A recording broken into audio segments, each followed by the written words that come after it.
Hello കൂട്ടുകാരെ, എല്ലാവർക്കും സുഖമല്ലേ? അപ്പോഴിന്ന് കുക്കറിൽ ഒരു അരക്കപ്പോളം കടലപ്പരിപ്പും പിന്നെ ഒരു അരക്കപ്പിലും കുറച്ച് താഴെയായിട്ട് കുറച്ച് ചെറുപയറും ചേർത്ത് ഇനി ഒരു 2 മുട്ടയും കൂടെ ചേർത്ത് ഉണ്ടാക്കാൻ പറ്റുന്ന നല്ല അടിപൊളി ഒരു റെസിപ്പിയാണ് കാണിക്കുന്നത്. അടിപൊളി ഹെൽത്തിയാണ്, നല്ല പ്രോട്ടീൻ റിച്ച് ആയിട്ടുള്ളൊരു സംഭവമാണ് കേട്ടോ. എല്ലാവർക്കും ഉണ്ടാക്കിയെടുക്കാൻ വളരെ സിമ്പിളാണ്, പെട്ടെന്ന് ഉണ്ടാക്കിയെടുക്കാം. എന്നാൽ ഇതെങ്ങനെയാണ് ഉണ്ടാക്കുന്നത് കണ്ടു നോക്കാം. അതിനു മുന്നേ ചാനൽ ഇതുവരെ സബ്സ്ക്രൈബ് ചെയ്യാതെ ആരെങ്കിലും കാണുന്നുണ്ടെങ്കിൽ പ്ലീസ് ഒന്ന് സബ്സ്ക്രൈബ് ചെയ്ത് സപ്പോർട്ടൂടെ ചെയ്തേക്കണേ. അപ്പോൾ ഇത് ഉണ്ടാക്കാൻ വേണ്ടിയിട്ട് ഞാനൊരു കുക്കർ ഒന്ന് എടുത്ത് വെച്ചിട്ടുണ്ട്. ഇനി ഇതിലേക്ക് ഞാൻ നേരത്തെ കാണിച്ച പോലെ അരക്കപ്പോളം കടലപ്പരിപ്പും ഒരു അരക്കപ്പിലും താഴെയായിട്ട് ചെറുപയറും കൂടെ എടുത്തിട്ടുണ്ട്. ഈ ചെറുപയർ കുറച്ച് നേരം ഒന്ന് കുതിർത്ത് വെക്കുകയാണെങ്കിൽ നല്ലതാണ്, പക്ഷെ ഞാൻ കുതിർത്തിട്ടൊന്നും ഇല്ല കേട്ടോ. ഇത് നന്നായിട്ടൊന്ന് അങ്ങ് വാഷ് ചെയ്ത് കുക്കറിലോട്ട് ഇട്ട് കൊടുക്കാം. ഇനി ഇതിലേക്ക് 2 മുട്ടയും കൂടെ ഞാനൊന്ന് പൊട്ടിച്ചൊഴിക്കുന്നുണ്ടേ.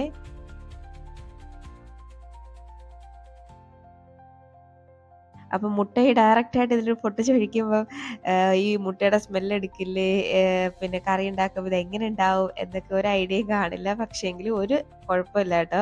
മുട്ടയുടേതായിട്ടുള്ള ഒന്നും അങ്ങനെ എടുത്തറിയില്ല. പക്ഷെ കറി കഴിക്കാൻ നല്ല ടേസ്റ്റുമാണ്. പിന്നെ നമുക്ക് ചോറിൻ്റെ കൂടെയോ ചപ്പാത്തിയുടെ കൂടെയൊക്കെ കഴിക്കാൻ പറ്റുന്ന ഒരു ഐറ്റമാണ് കേട്ടോ. അപ്പോൾ ഇതേപോലെ നന്നായിട്ട് ഇതൊന്നങ്ങ് മിക്സാക്കി കൊടുക്കാം. ഇതുപോലെ നന്നായിട്ട് ഒന്നങ്ങ് ഇളക്കി ഒന്നങ്ങ് മിക്സാക്കാം. ഇനി ഇതിലേക്ക് നമുക്ക് കുറച്ച് ഐറ്റംസും കൂടെ ഒന്ന് ചേർത്ത് കൊടുക്കണം. ഒരു കുഞ്ഞ് സവാളയാണ് കേട്ടോ ഞാൻ എടുത്തേക്കുന്നത്. അത് ഇതുപോലെ ഒന്ന് അരിഞ്ഞ് ചേർത്ത് കൊടുത്തിട്ടുണ്ട്. ഇനി ഇതിലേക്ക് തക്കാളി ചേർത്ത് കൊടുക്കാം. ഞാൻ അത്യാവശ്യം വലിയൊരു തക്കാളിയാണ് എടുത്തേക്കുന്നത്. നിങ്ങളുടെ കയ്യിൽ ചെറിയ തക്കാളിയാണെങ്കിൽ ഒരു 2 വരെ എടുക്കാം കേട്ടോ. ഇനി ഇതിലേക്ക് നമുക്ക് എരിവിന് വേണ്ടിയിട്ട് കുറച്ച് 2 പച്ചമുളക് ഞാൻ ചേർക്കുന്നുണ്ട്. അപ്പോൾ നിങ്ങൾക്ക് പച്ചമുളകിൻ്റെ എണ്ണം കൂട്ടുകയോ കുറയ്ക്കുകയൊക്കെ ചെയ്യാം. എനിക്കിപ്പോൾ 2 ആവശ്യമുള്ളൂ, അതുകൊണ്ട് ഞാൻ 2 ചേർത്തോളൂ. അപ്പോൾ നമ്മളിത് എരിവിന് വേണ്ടിയിട്ട് വേറെ ഒന്നും ചേർക്കുന്നില്ല കേട്ടോ. അപ്പം ഇനി ഇതിലേക്ക് കുറച്ച് മല്ലിയിലയും കൂടെ ചേർത്തിട്ടുണ്ട്. ഇത് മല്ലിയിലയുടെ ഫ്ലേവർ ഇഷ്ടമാണെങ്കിൽ മാത്രം ചേർക്കാം, അല്ലെങ്കിൽ ഒഴിവാക്കാം. ഇനി ഇതിലേക്ക് ഒരു 1/4 ടീസ്പൂണൊക്കെ മഞ്ഞൾപ്പൊടി ചേർക്കുന്നുണ്ട്. ആവശ്യത്തിനുള്ള ഉപ്പും കൂടെ നമുക്ക് ഈ സമയം അങ്ങോട്ട് ഇട്ട് കൊടുക്കാം. ഇനി ഇത് നന്നായിട്ട് ഒന്നങ്ങ് മിക്സ് ആക്കി എടുക്കാം.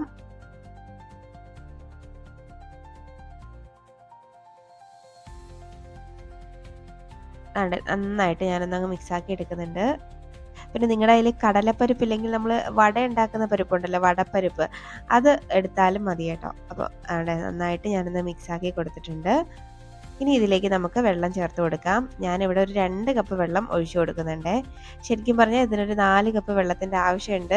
അപ്പോൾ നമുക്ക് ഇങ്ങനെ ഒഴിക്കുമ്പോൾ വിചാരിക്കും 2 കപ്പ് മതിയായിരിക്കുമെന്ന്. പക്ഷെ 4 കപ്പ് കൊണ്ട് ഞാൻ പിന്നെ കുറച്ച് 2 കപ്പും കൂടെ ആഡ് ചെയ്തിട്ടുണ്ടായിരുന്നു. പക്ഷെ അത് വീഡിയോയിൽ കാണിച്ചിട്ടില്ല. അപ്പോൾ നിങ്ങൾ ഇപ്പം തന്നെ ഒരു 4 കപ്പോളം വെള്ളം ഒഴിച്ചിട്ട് ഒന്ന് മിക്സാക്കി കുക്കർ അടച്ച് വെച്ചാൽ മതിയാവും കേട്ടോ. ഇനി നന്നായിട്ട് ഇതുപോലെ ഒന്നങ്ങ് മിക്സ് ആക്കിയിട്ട് നമുക്ക് ഈ കുക്കറൊക്കെ ഒന്ന് അടച്ചു വെച്ചിട്ട് ഒരു 4 വിസിൽ വരെയും ഒന്ന് വേവിച്ചെടുക്കണം. ആദ്യത്തെ ഒരു വിസിൽ ഹൈ ഫ്ലെയിമിലും ബാക്കി 3 വിസിൽ ഒരു മീഡിയം ഫ്ലെയിമിലും വെച്ചിട്ട് ഒന്നങ്ങ് വേവിച്ചെടുക്കാം. അപ്പോൾ ഇത് അടുപ്പത്തേക്കൊന്ന് മാറ്റുന്നുണ്ട് ഞാൻ. ഇപ്പോൾ നമ്മുടെ 4 വിസിലൊക്കെ കേട്ട് അതിൻ്റെ സ്റ്റീം എല്ലാം പോയിട്ടുണ്ട്. നമുക്കൊന്ന് ഓപ്പൺ ചെയ്യാം. നമ്മുടെ ചെറുപയറും മുട്ടയും നമ്മൾ കടലപ്പരിപ്പും എല്ലാം നല്ല അടിപൊളിയായിട്ട് വെന്ത് വന്നിട്ടുണ്ട്. നല്ല അടിപൊളിയായിട്ട് വെന്തിട്ടുണ്ട് കണ്ടോ. ഇനി നമുക്ക് നന്നായിട്ടൊന്നങ്ങ് മിക്സാക്കി കൊടുക്കാം. വേണമെങ്കിൽ നിങ്ങൾക്കൊരു സ്മാഷർ വെച്ചിട്ട് ഒന്നങ്ങ് സ്മാഷ് ചെയ്തെടുക്കാം കേട്ടോ. പക്ഷെ ഞാനൊന്നും സ്മാഷ് ചെയ്തൊന്നും എടുക്കുന്നില്ല, സ്പൂൺ വെച്ച് തന്നെ ചെറുതായിട്ടൊന്ന് ഉടച്ചു കൊടുക്കുന്നതേ ഉള്ളൂ. ഈ കറി എങ്ങനെ ഉണ്ടാവും എന്ന് ഒരു ഐഡിയയും കാണില്ല. പക്ഷേങ്കിൽ നല്ല ടേസ്റ്റാണ് കേട്ടോ. നല്ല ഹെൽത്തി ആയിട്ടുള്ളൊരു ഐറ്റമാണ്. പ്രത്യേകിച്ച് നമ്മളിതിലേക്ക് ഓയിലും കാര്യങ്ങളും ഒന്നും ചേർക്കുന്നില്ല. ഉപ്പൊക്കെ നമുക്ക് ഈ സമയം ഒന്ന് ചെക്ക് ചെയ്ത് നോക്കാം. എനിക്ക് കുറച്ച് ഉപ്പ് കുറവായതുകൊണ്ട് ഞാൻ കുറച്ച് ഉപ്പ് ചേർത്തിട്ടുണ്ട്. ഇനി വീണ്ടും ഒന്നും കൂടെ ഒന്ന് അങ്ങ് മിക്സാക്കി എടുക്കാം.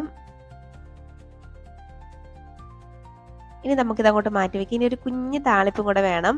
അപ്പോൾ താളിപ്പിന് വേണ്ടിയിട്ട് ഒരു കൊച്ചൊരു ചട്ടി അടുപ്പത്തേക്ക് വെച്ചിട്ടുണ്ട്. ഞാനിതിലേക്ക് ബട്ടറാണ് കേട്ടോ ചേർക്കുന്നത്. അപ്പോൾ നിങ്ങളുടെ കയ്യിൽ ബട്ടർ ഉണ്ടെങ്കിൽ ബട്ടർ ചേർക്കാം, അല്ലെങ്കിൽ ഓയിൽ ചേർക്കാം. ഇതൊന്നും അല്ലെങ്കിൽ നെയ്യ് ചേർക്കാം. അപ്പോൾ ഓയിൽ കുറയ്ക്കണം എന്നുള്ളവർക്ക് നെയ്യിലോ ബട്ടറിലൊക്കെ ചെയ്തെടുക്കാവുന്നേ ഉള്ളൂ. ഈ ബട്ടർ ഒന്ന് മെൽറ്റായി വരുമ്പോഴേക്കും ഇതിലേക്ക് കുറച്ച് വെളുത്തുള്ളി അല്ലി അരിഞ്ഞത് ചേർത്ത് കൊടുക്കാം. ഞാനൊരു 5 എടുത്തിട്ടുണ്ട്. അതൊന്ന് അരിഞ്ഞ് ചേർത്ത് കൊടുക്കുന്നുണ്ട്. ഇനി ഈ ബട്ടറിലിട്ട് ഇതൊന്നങ്ങ് മൂപ്പിച്ചെടുക്കാം. നിങ്ങൾക്ക് കടുകൊക്കെ വേണമെങ്കിൽ ചേർത്ത് കൊടുക്കാം കേട്ടോ. ഞാനിപ്പം കടുകൊന്നും ചേർക്കുന്നില്ല, ഈ വെളുത്തുള്ളി മാത്രമേ ചേർക്കുന്നുള്ളൂ. അപ്പോൾ ഇത് നന്നായിട്ടൊന്നങ്ങ് മിക്സാക്കി ഒന്ന് മൂപ്പിച്ചെടുക്കാം. ഇപ്പോൾ ദാണ്ടെ നമ്മുടെ വെളുത്തുള്ളിയൊക്കെ നന്നായിട്ട് ആ ബട്ടറിൽ കിടന്നൊന്ന് മൂത്ത് വന്നിട്ടുണ്ട്. ഇനി ഇത് ചൂടോടെ തന്നെ നമ്മുടെ കറിയിലോട്ട് അങ്ങോട്ട് ഒഴിച്ചു കൊടുക്കാം. ഇനി ഇത് നന്നായിട്ട് ഒന്നങ്ങ് മിക്സാക്കി എടുക്കാം. അപ്പോൾ ഈ ഒരു കറി ഉണ്ടല്ലോ ചോറിൻ്റെ കൂടെ വേണമെങ്കിലും കഴിക്കാൻ നല്ല ടേസ്റ്റാണ്. സൈഡിലൊരു മീൻ പൊരിച്ചതോ ഒരു അച്ചാറൊക്കെ ഉണ്ടെങ്കിൽ കഴിക്കാൻ നല്ലതാണ്. അതുമല്ല ചപ്പാത്തിയുടെ കൂടെ കഴിക്കാനും നല്ലതാണ് കേട്ടോ. അപ്പോൾ ദാണ്ടെ ഇതുപോലെ നന്നായിട്ടൊന്ന് മിക്സ് ആക്കിയിട്ടുണ്ട്.